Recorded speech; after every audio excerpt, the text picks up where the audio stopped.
So finally, then, what insights and thoughts do we have from this? Well, I have three, really. One thing I have to remember and you have to look at is the veracity of Josephus. He was still considered a traitor by many people in the Jewish faith. Now, that changed a little bit over time, but he was still receiving Roman pensions. He had worked as a Roman interpreter and a negotiator during the end of the war. He had survived while his entire family had been destroyed, and he was under Roman patronage.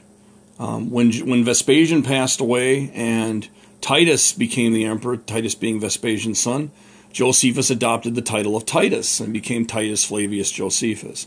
He dedicated the Jewish wars to the emperor Titus in his honor.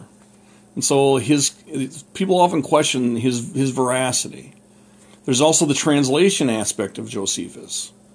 The original Hebrew or Aramaic, which he would have written in, is gone. We don't have it anymore. We're dealing with translations of translations and interpretations of translations. And it wasn't until the 16th century that we get the first really good Greek copies that are becoming available by the British scholar Whitson, which is the same text I use for this presentation.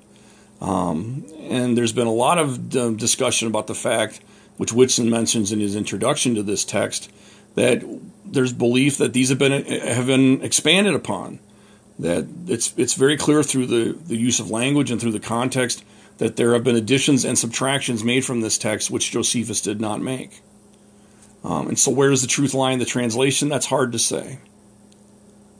And then finally, the evidence about Jesus and the Essenes is very scant through this particular source. As I said before, he never mentions directly that Jesus is an Essene. John the Baptist, who is also considered to have possibly been a member of the order, never mentioned either. As in this particular part, he's mentioned as Jesus only twice, but then only as a preacher. Now, Josephus himself professed that he had been an Essene for over 3 years. I tend to find that a little hard to believe, as many scholars do. He didn't hold him in any great esteem. As a matter of fact, when he first introduces them in his writings, he says that this is a group that pretends to be different or pretends to be more severe in their beliefs. And so he seems to have a sense of contempt to them. In the end, Josephus was a Pharisee.